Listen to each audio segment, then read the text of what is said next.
Blessings and welcome forward to Reasonings Right here at the Trail Life. I'm your host, Talaku the Great Owl, and it's a pleasure being with you once again. And I want to give thanks for all the people who have been supporting, and I notice a uptick in the amount of subscription. It's not a massive movement, but it's a noticeable movement, and I do give thanks. It means that you're actually liking, sharing, and subscribing the videos more. And I notice also, for some videos, there's more interaction. So I give thanks for that, you know what I mean? Because, in the previous couple of videos, I've kind of been, alluding to the fact that it would be good to have the channel growing a little bit. I know initially when I started the channel, pardon me, initially when I started the channel, my intention was not to monetize the channel because like I was saying in the first video that I did about purpose of being, I didn't really understand the business of YouTube, right? Or what YouTube was about. I was just interested in presenting the content, the information. So I didn't really want to monetize my channel. That's my personal channel I'm talking about. Because obviously, Sela Media was a business being run by Adrian first and then by Raman Singh. So, when I did Trail Life Television Network, I had no such understanding of what YouTube was about. Long and short of it is, about like a year ago, they started putting advertisements on my videos, right? They started putting ads on the videos, and I get no revenues from the ads because according to YouTube, you have to have the monetization requirement, which is 4,000 viewer hours, right? And I think I have, 2,100 and something, so not 4,000. So the issue about it is you need to kind of lift up that kind of responsiveness in the videos to kind of grow the channel. And for the people who are regular YouTubers, because I'm not a YouTuber, they actually know how to do that. So I give thanks. I see people responding. So that was the whole reason why I said, like, share, and subscribe. Because literally, I mean, it's kind of out there that they're basically putting ads on the channel, and I cannot get any income from the ads that they're putting on the videos. So that's kind of weird. Isn't that kind of like some weird contractual breach? But somewhere in the fine print, they'll say, well, it's allowable. And so here is a wonderful segue into the actual topic of this video because it relates to the first video, Aboriginals and the Law. So this one has to do with the criminal economy, all right, or criminalizing of the Aboriginal family.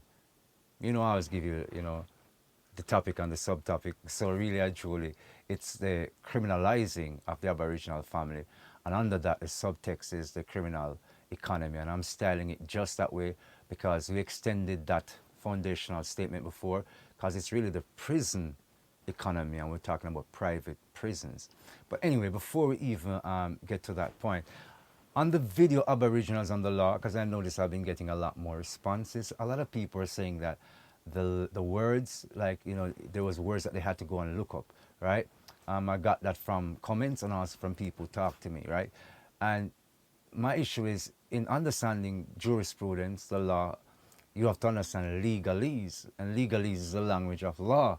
And essentially, what I was trying to get you to understand foundationally is that the etymon, which is the structure that affords us the ability to understand a word, the origin of the word, because the word is so important, right? We talked about in the beginning was the word, and the word was God, and the word took unto itself flesh. That is the religious way of looking at the intent and the intent power of the word, right? Because word is that value exchange between humans. Anyway, so legalese and law, and lawyers I call the providers of the linguistical documentation system, which is a language documentation system, which is what I call law, because that's what it really is, in search of meanings.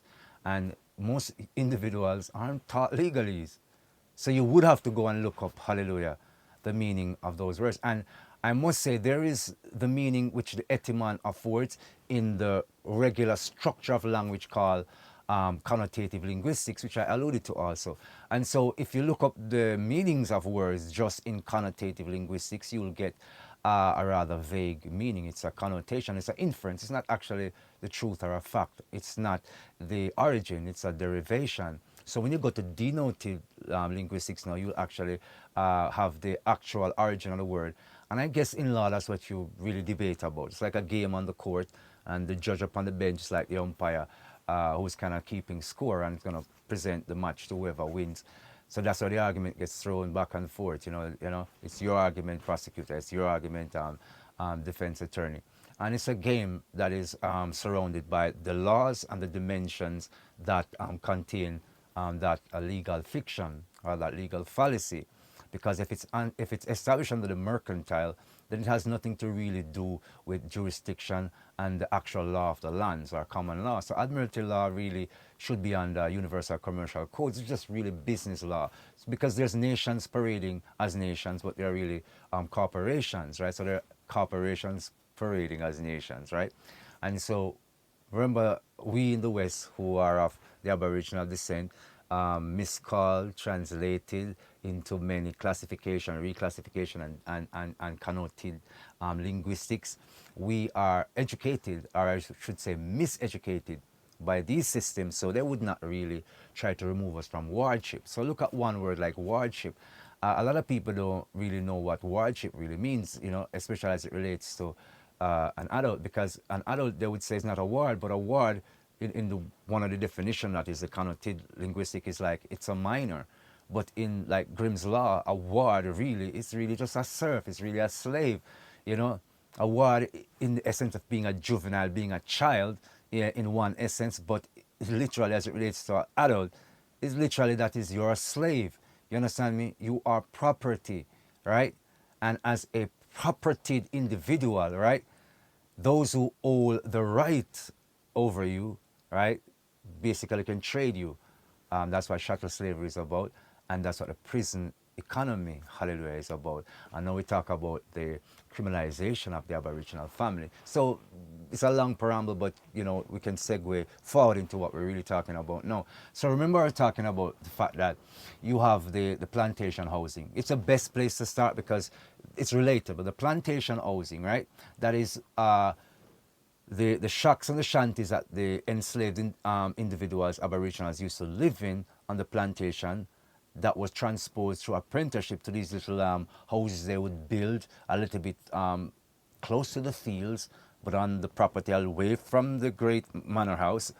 And these were like just basic accommodations without plumbing, indoor plumbing or whatever. That's why a lot of us grew up with the outhouse technology. It's not that bathrooms were just outhouses. We grew up as impoverished, as enslaved. So the outhouse as a culture is a part of our experience because they built them without indoor plumbing, right?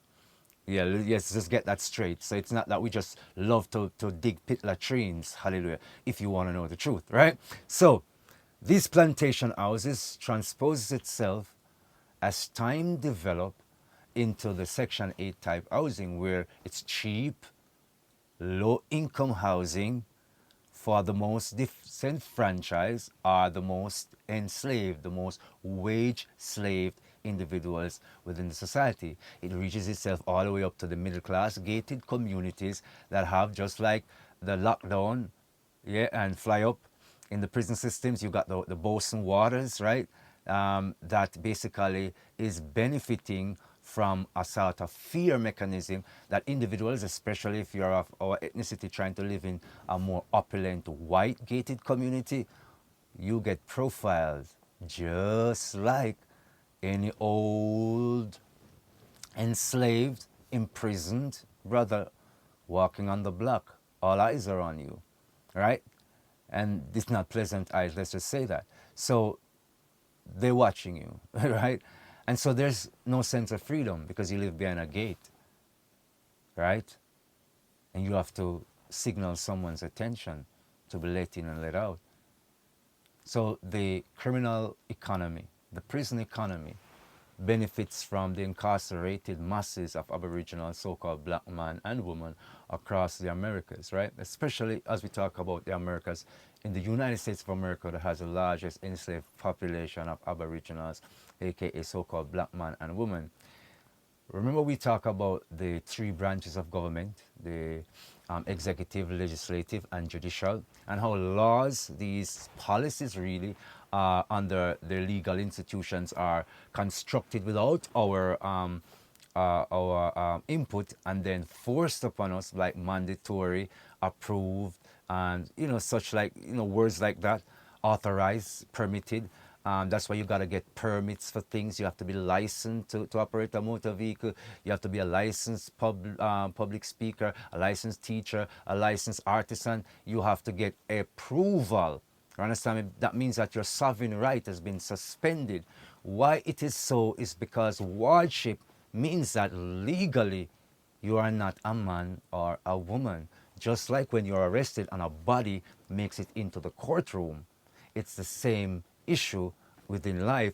Civil liter mortuus. Yes, it's legalese, but it means civil death, a suspension of your sovereign right, wardship, serfdom. So why is this very important? Because all of these so-called policies that are forced upon aboriginals who are disenfranchised from the land is wealth and it is power. You do not have the land to appropriate the appropriate man in the appropriate manner to generate income for your family. So you become a wage slave getting a salary, which is not an income. Hallelujah. All right? Anyway, so because you are not a sovereign individual, you have lost land, air, and water rights. And these rights pertain to the resources, the use of the space within your habitation, the lawful definition of the autonomous. You have the rights to the land, the air, and the water.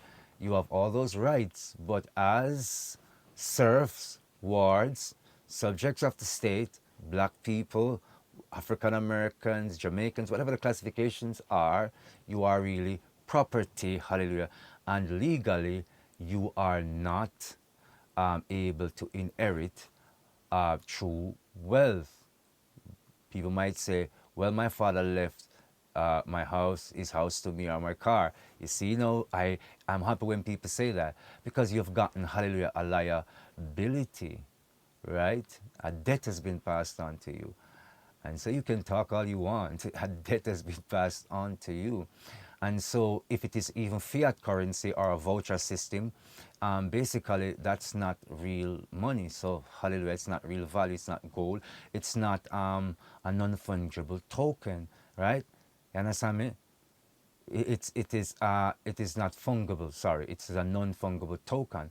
Fungibility means that it does not change value, it does not decrease in its value, right? So it can preserve value, like gold, platinum, silver, diamonds, those precious things that the elites covet. Well, that's the real foundation of what actual money is.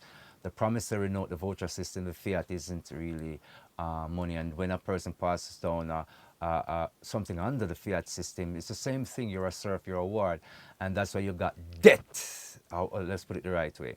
You've got inheritance taxes. You get what I'm saying? And for people who's like, oh, I'm in the higher echelon, the property might be worth £5 billion, right? Inheritance tax might be 3 billion, and you ain't got 3 billion pounds to get 5 billion pounds. You might laugh and say, what is he talking about? Ha ha ha ha. Yeah, so anyway, so those who are talking about my father or my grandfather have bequeathed lands to me. Those lands, you are just basically a tenant. You're not really the owner. And anytime you cease to pay the property taxes, hallelujah, it goes onto the big bad wolf state, which will just continue its domination. So no more taxes is established under King's Edict, right? The law of the land.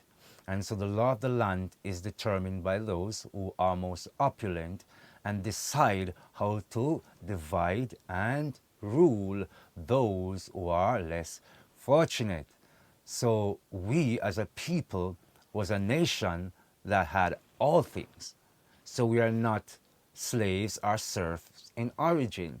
So that means that we have been dispossessed and disfranchised of our Bonnevilles, our estates. We are prisoners, hallelujah, of war, and we are grown under subjugation of those who have conquered our empires, our nation state, and hence have expropriated our estates, those who have infiltrated our bloodlines to claim bloodline right to our land, air and water rights. So when you do not have the right to expropriate the mineral content from the land, let's talk about an hypothetical which has been circulating, that oil has been found off the coast of Jamaica. Some say it's now confirmed. I don't play their games. I'm just talking in the hypothetics of an established argument.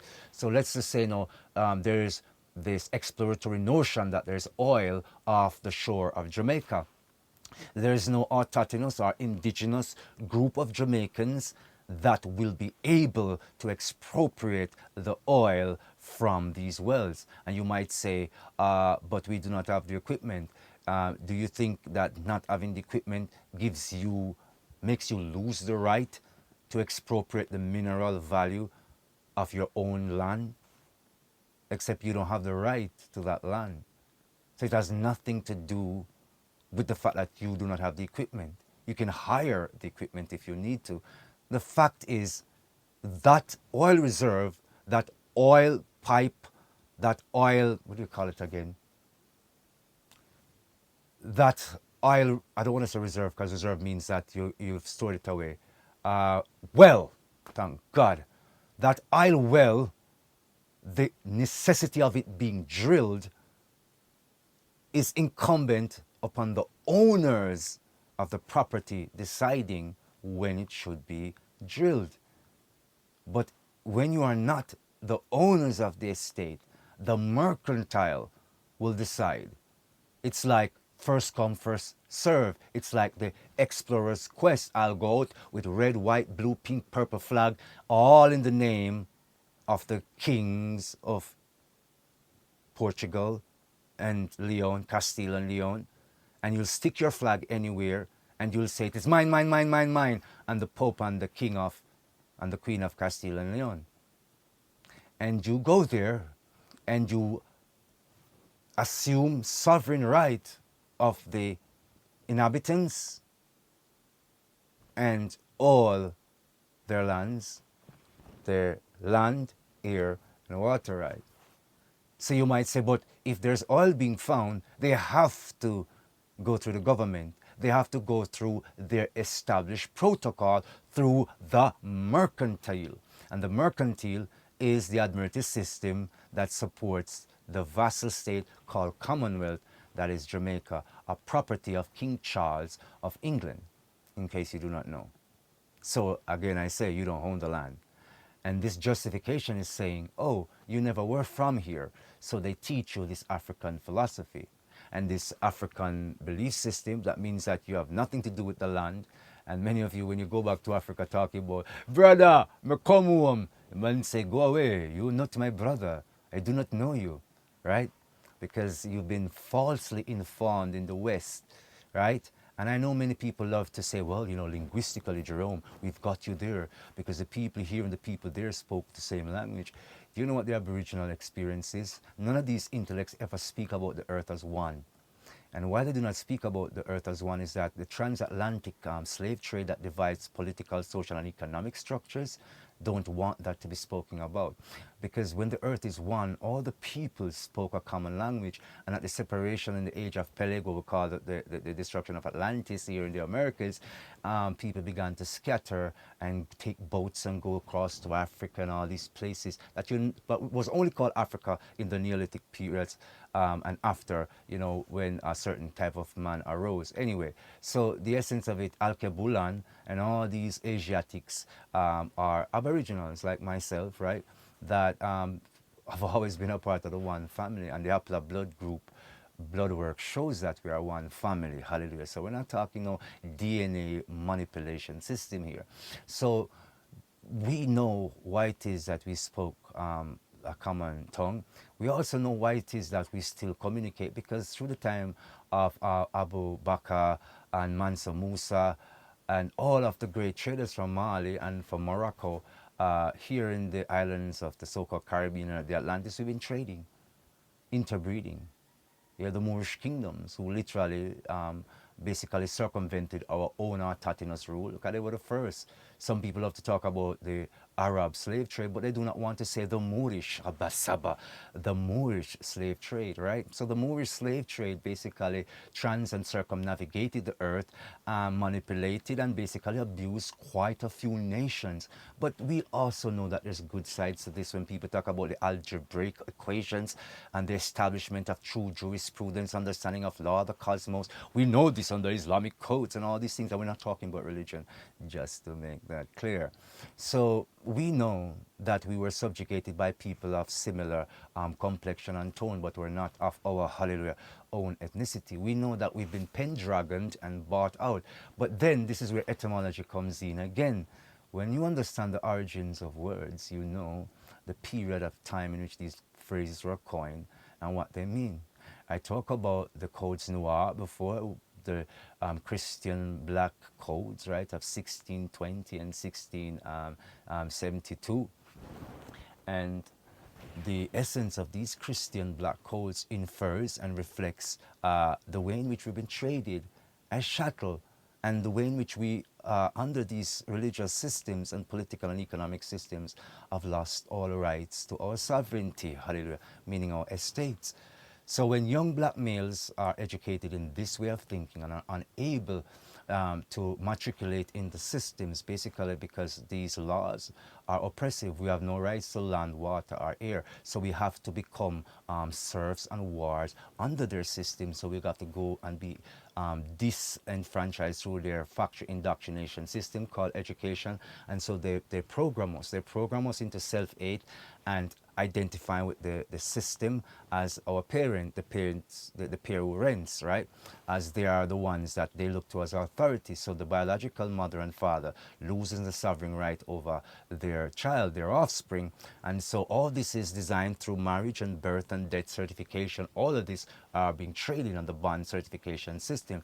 And we already explained what the Moor is. So the Moor is not a religion either, or a Moorish science movement also. We know what the mooring is and what comes out the vessel of the package, right? Which is being traded on the mercantile, which is your offspring. So the pay who rents is really the corporate fiction, which is really the so-called government that is really under admiralty law and are property of the heirs of the European kingdoms, right? Who swear to hidden allegiances. Anyhow, when you cannot expropriate the wood, the water, the fish in the waters, and the mineral, the oils for the advancement of your people, actually it will impoverish you. It will cause you to be unable to educate your people, so they cause you to build prison systems and to force people to work under these labor conditions that are really subhuman, because that's what the replacement on what we call the modern day slavery. That's what the slavery economy is about. They lost that kind of literally shackled and chattel slavery, and so now there's a wage slave system, the prison economy. And so as many black youths as you can get in these work release programs, right, to basically treat them once again as slaves. And so people might say, well, they are human beings, but remember, bodies go into the incarcerated systems, civiliter meritus, the dead. You've already lost your rights. That's why you need this legal linguist, the lawyer, whipping and snapping, whippersnapping, to explain away your fortunes for you, right? So they have taken away your sovereign right, forcing you into a corner. And so the only way our people were able to deal with it was morality. So morality was the thing. Religion, even though they tainted religion, they tainted the moral system, they tainted the spiritual system, but we kind of hid it and codified it and hide it under all these little secret orders that they gave us, because we had a way to fight back, because we had to fight in the midst of all the oppression that was obvious. So they also criminalized a lot of scholars, Aboriginal scholars, Aboriginal activist people who were wise and smart enough to catch on to their methodology and were able in certain times to educate their people in ways in which they could escape the mercantile. And people might say, well, the times are changing, Jerome, so why do you think now is a better time to do this? It's not that it's a better time or a worse time, it's that it's a part of the lawful autonomous right of the sovereigns here to defend, hallelujah, your estate. If you need someone to tell you what to do, then you're not sovereign and you're not ready to ascend the place of your own right and the right of your mothers and fathers.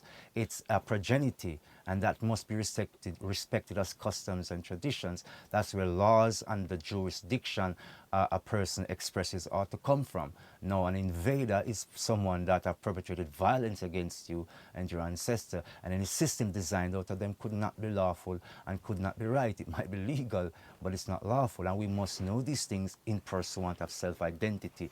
Because what happens is that morality or religious thinking is the only defenses we've had, but they've infiltrated that. So if you try to go in the religious system to think you can become a second Jesus, they'll kill you. Do you understand me? So you got to learn that morality and that faith has to exercise itself as a way of life. You have to figure out a way of life to be aware, right? Learn, unlearn, and relearn. You got to learn of these legalese, these terminologies, these things which basically takes away your sovereign right. These are the experiences which you ought to become familiar with. So when we're talking about the criminal economy or the prison economy, we're saying that they're forcing young black males, right, to become disenfranchised to the point where, in order for you to stand up and defend your autonomous right, you become criminalized. The language says it, the way in which the music promotes it, the private prison ideology through the music, the way they have made the black male, the so-called black male, into a violent fiend, self-destructive and self-hating to destroy his family. The way they've turned the Aboriginal female, the so-called black woman, into a prostitute, right? Just reproducing products for the system, producing slaves for the system. They have completely destroyed your sovereignty. This isn't something that you're going to snap your fingers and reclaim. It is so essential that you are driven by purpose. You have to be interested in your own destiny and in the destiny of your people, in your customs. So you cannot destroy generations old knowledge, right? We cannot destroy the generational retention, the stuff that was in your great grandparents, the stuff that they found it necessary to hold on to inform you about, that you do not spend time to study about, because your information has been blocked by the programming just so that you can be a serf or a slave. And don't think it's all unattractive, because you see the image of the slave promotional mechanism in the private prison ideology. You see how they bling themselves out, then the IRS takes them, and then they're all going to jail for fraud, tax fraud, or the others who love the violence so much that they're going to be incarcerated for sacrificing a family member or friend, or just going on a shooting spree or setting up the lives of others because of the ideology they're sown and that they are sold and they buy into. So the criminalization of the Aboriginal black man and woman, or the Aboriginal family, circulates around the culture that we're in a system that obviously oppressed us, stole our identity, and have inverted us, and is reproducing a product. And the product is called a nigger, a bitch, and a hoe, right? And all it is just buttons that they press to amuse themselves, to get tons of free labor, and to ensure that the halls of their opulence will continue. So how do we return? Well, self-awareness. That's how we return to ourselves, to our estates, is self-awareness. And self-awareness begins with self-love. You got to break down self-hate, right? And then you got to then have that critical analysis, that critical thinking, to look at the environment and research things deeply, know the difference between what is lawful and what is legal, and see what is really happening to us as individual souls and what has happened to us as collectives. Notice how they always try to divide you away from individuals that is seeking to inform you. No one is telling you to jump back at Jerome Talaco the Great Owl way of life like you're some bandwagonist. I'm just exposing information. You'll be so surprised what happens if an individual just processes information as it relates to their own consciousness. You're going to show me things that I could not possibly see because of my own perception. So you know what that means? We're full of so much self-hate as Aboriginal so-called black people. We don't even want to listen to each other unless it is controversial, sexually charged, warfare-oriented. So the reason why the women always marry to the men who end up, or always have children, sorry. See, I'm kind of like playing into their system. The reason why the Aboriginal so-called black women almost exclusively have children, I don't know if people are going to cuss me for that, almost exclusively have children with incarcerated males, or the potentially incarcerated males, is that they exude more of an energy of a masculine aura and more testosterone, which they are pumped to be violent by the system because the system wants their strength. So the system actually just like the breedership system like they had on the plantation where the woman didn't know who impregnate her. The system want young black males to be violently virile, virulently sexual. And also because of this, reproduction is a guaranteed.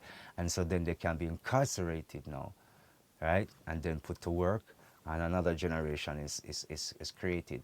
So the woman is always going to be attracted to those men, and they're always going to use the intellectual types like myself. Yeah, but I'm have to go tug under the quiet, you know. So they always see me as a nerd, and then they realize that, hey, this king here, you know, yeah, he's a gangster to the core.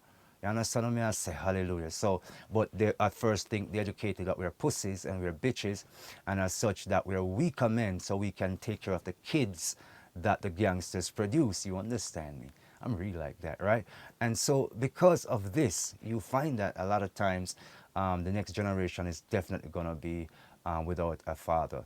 And so they can be feminized, and you can see the culture which produces weak black males, so-called weak aboriginals, who are easily manipulable and it will easily serve their mothers, who are the arbiters of that system, because it's under a feminine conception and construction, because it's the fear of the woman subjugates the young male child, or it feminizes the young male child anyway. So these are all symptoms, though psychological they are, of the prison economy, of the criminal economy, the economy that criminalizes, yeah, the head of the Aboriginal family. So the so-called black man is a thief, a liar, and a murderer, virulently promoted in culture, so to be.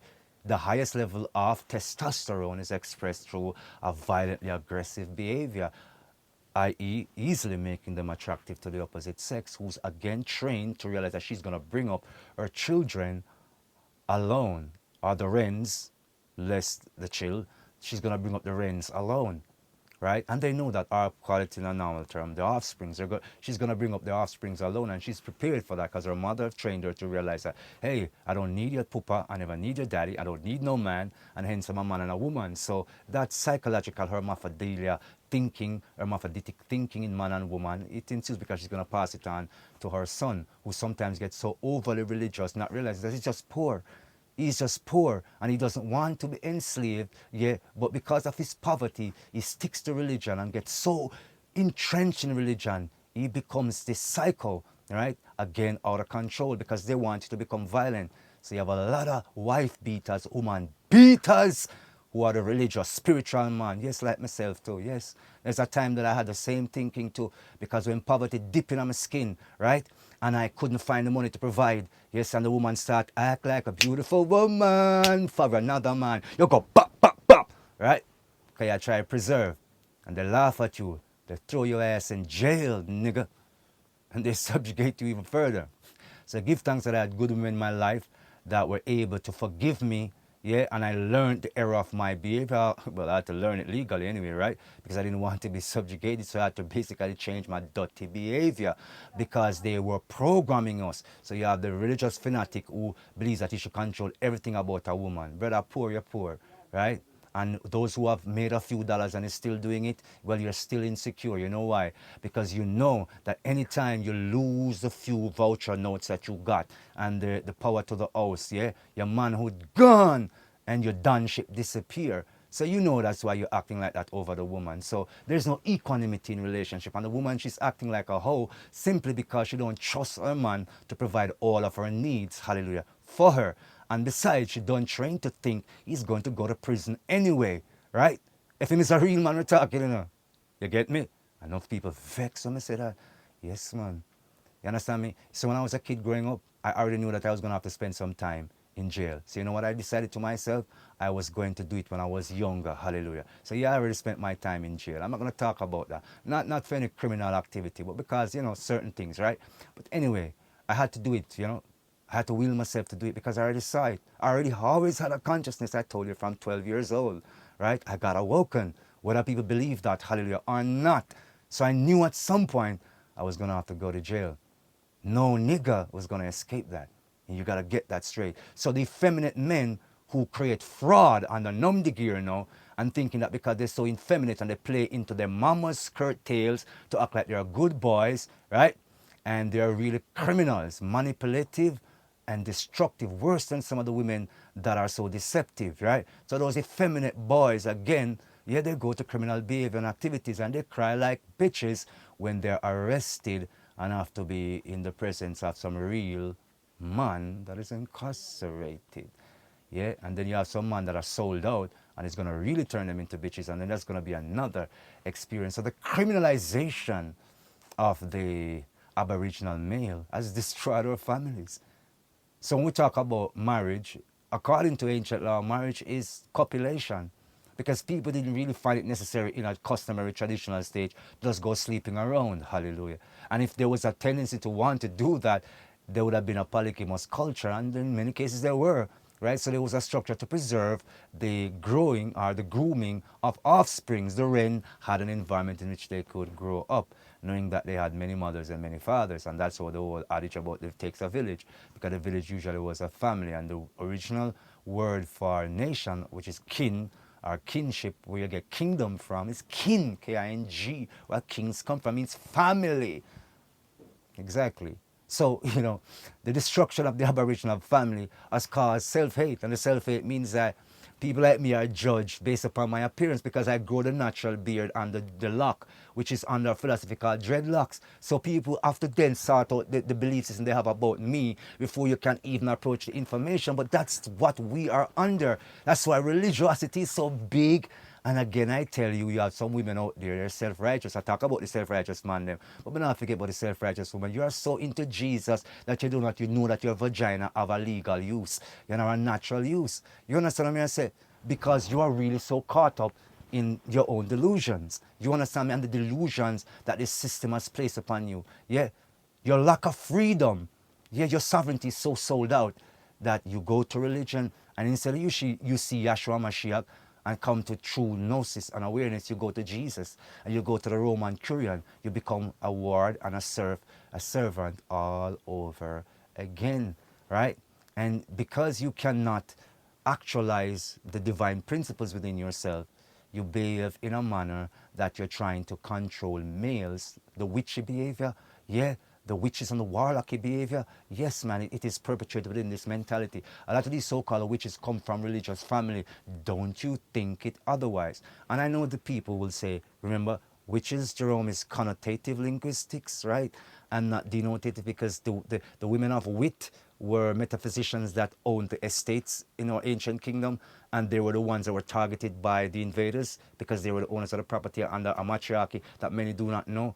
Yeah, but I'm talking about witches in the connotative linguistics, right?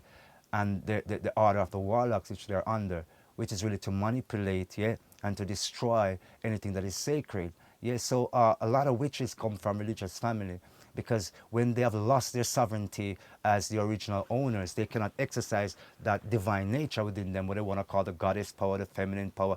It's lacking morality. That's why we always said you have to increase your morality, self-awareness. You have to have a moral system, a system that affords you the power to challenge the criminal system, because it is tempting you to become hurtful to yourself and others, to become criminal. That's what we call it, criminalizing, right? That's why it's a racist institution designed to destroy Aboriginals, because they are on our land and they're taking our estates, and of course they do not want to give it back. So you have to understand these things. And I know this video is harsh, but remember I said I'm not playing any games. I'm not hiding on anybody's philosophy. So I'm telling you straight as it is clearly. Now it's up to you to search it, and in your own decencies you'll understand it accordingly, right? And be able to apply the requisite necessary thought processes to your behaviors to ensure that you and your children and your generation, your wrens and your offspring, do not become subject to this wardship, this serfdom, civilita mortuus, operating on a nom de guerre policy, operating business in another man's name. Basically, you don't have a right to your estate. No land, air, or water rights. So you can't just do anything with the land. The King of England owns the lands. Yeah? This part of Jamaica where I live in Hamaka, they say water commission lands. If you want to bottle water in Jamaica, you need approval of the King of England, the King of Albion. Legalese, the criminal economy. the criminalizing of the Aboriginal family.